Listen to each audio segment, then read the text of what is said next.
We all have experiences, don't we, that leave a mark on us. For me, it was a toxic workplace I was in that would just haunt me for years afterwards. And I didn't even realize it, but little by little, that experience grew into something that was damaging, and it affected my self-worth, it affected my relationships and how I felt about myself. And I just want to tell you how and show you how I finally dug up that poison and found healing. Hey, welcome to A Little Nudge. My name is Derek, and for the last 3 decades I've been helping people explore faith and relate it to their ordinary life. And in these videos I'm just giving you a few nudges, a few tools that might help you live a deeper and a more meaningful life.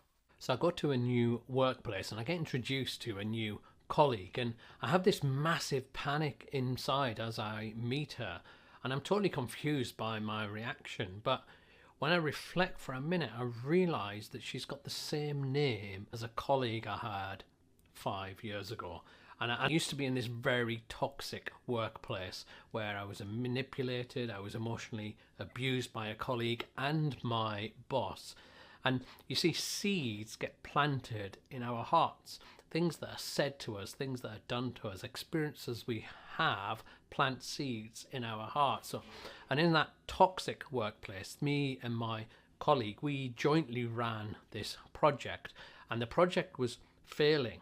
And my colleague, she would arrive late, and we had handwritten timesheets, and she would arrive and she'd lie about the time that she'd come in. She would go off into visits in the afternoon, but actually they're fake visits, and she'd just go home a couple of hours earlier. And because the project was failing, my boss wondered what was going on. But my colleague became best friends with my boss, and every day they would go out for a lunch. They'd leave the office for an hour and she'd whisper things about me. And so my boss thought actually I was the one who was causing this project to fail. And it was deeply damaging to me. You know, I felt really frustrated, I felt scared, I felt anxious, I felt fearful that things were getting out of control.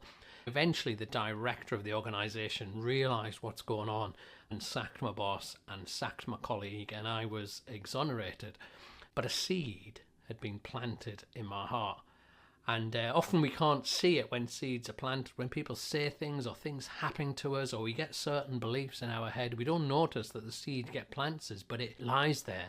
And then it germinates and breaks the husk, and then little roots go down and it starts to feed, and it gradually grows, and then it bursts the surface in a reaction or a behavior or something we feel unable to do, or something that we have to do, maybe addictive behavior or whatever.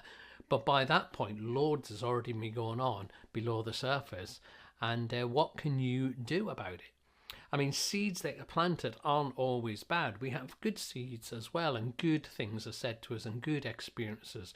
I say, like, you're a struggling mom and you've got 2 young kids and you've got loads of kind of stress going on, and then somebody arrives at your house and they say, oh, we just brought you a meal and brought gifts for the children, they did a DVD or something for the kids to watch, and you're just so touched by the generosity, and it really just changes how you feel about yourself. And maybe, like, you many years later, you're an older person, and that experience just shapes you, and you become sensitive to other maybe young mums who are struggling around, and you look out for them and you offer gifts or kindness. That's a good seed that got planted and shaped who you are. So it can go kind of either way.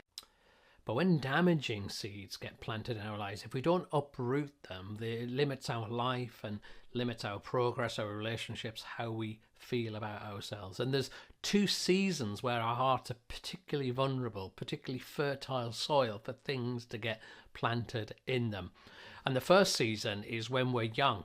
And maybe that's why Jesus talks so much about if you harm one of these little ones, that's like the worst thing that you can do. But when we're young, we get all sorts of ideas that get planted deep in our hearts. You're different. You don't belong. You're only good enough to do X, fill in the blank. You'll never amount to anything. People only love you when you're good or do the right thing. God won't let anything bad happen to you. Really? People can always be trusted. People are inherently good. If you work hard, you get good results. And some of the seeds, they're obviously not right, but others are, they've got a lot of truth to them, but taken to the extreme can be harmful. But I wonder what seeds have been planted in you, whether there's any harmful seeds from when you were younger. I'm going to talk a bit in a minute about how you uproot where there's perhaps weeds, where it's maybe harmful. But there's a second season when we're particularly vulnerable and our hearts are fertile, and I'll tell you that in a minute. But before I do, please could you like this video and comment if you find it useful, and subscribe if you want to support the channel. That would be so amazing if you were able to do that. But the second season, whereas when we're young, the second season when we're particularly vulnerable is when we go through a hard time. When we go through hard times, we suffer and bad things happen to us.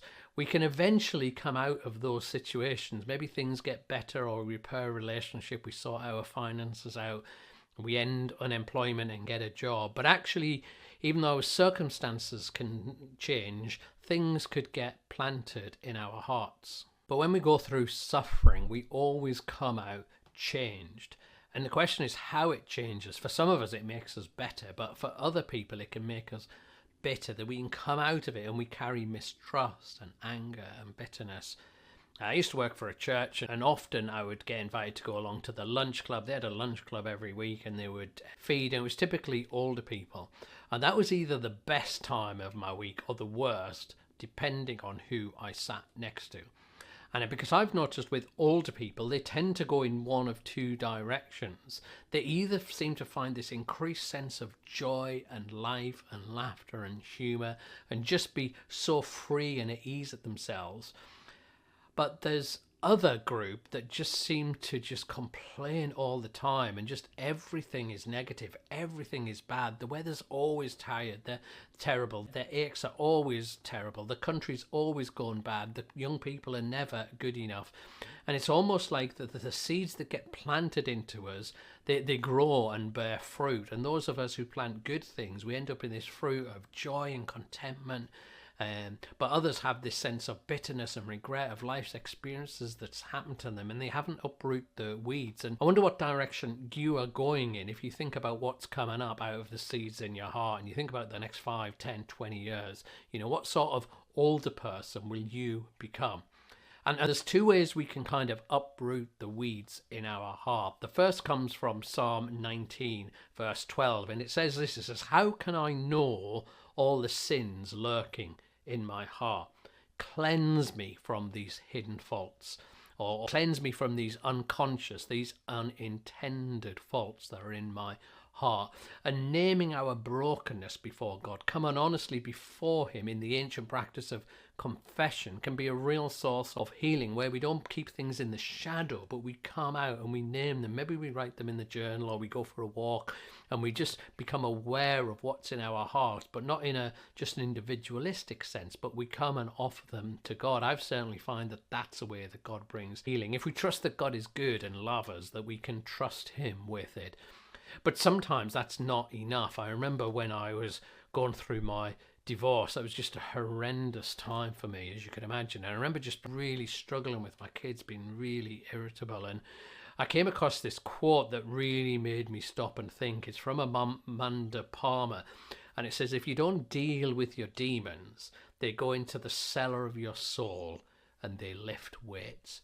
If you don't deal with your demons, they go into the cellar of your soul and they lift weights. If you don't deal with what's inside, the things that are troubling you, your negative experiences, they go inside, they lift weights like that seed, and they get stronger.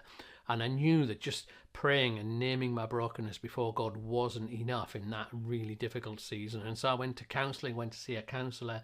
And I remember each week I'd go and I'd just talk about my experiences for an hour, what was going on. And didn't really seem like it was doing anything. There was no magical light bulb moments. I never cried or anything like that. But I was really shocked after a couple of weeks to notice the interaction with my kids. There was a lightness, and that the healing had actually happened. That in the presence of someone where it was safe and who I could trust, just talking about it, just processing it, was a massive way that God healed me. And it might be you can name your brokenness before God, but actually it might be helpful to find somebody you trust. Doesn't always have to be a trained counsellor, just someone who can provide a safe space for you to talk through stuff. Because the seeds that get planted in our heart, we either become bitter or we become better.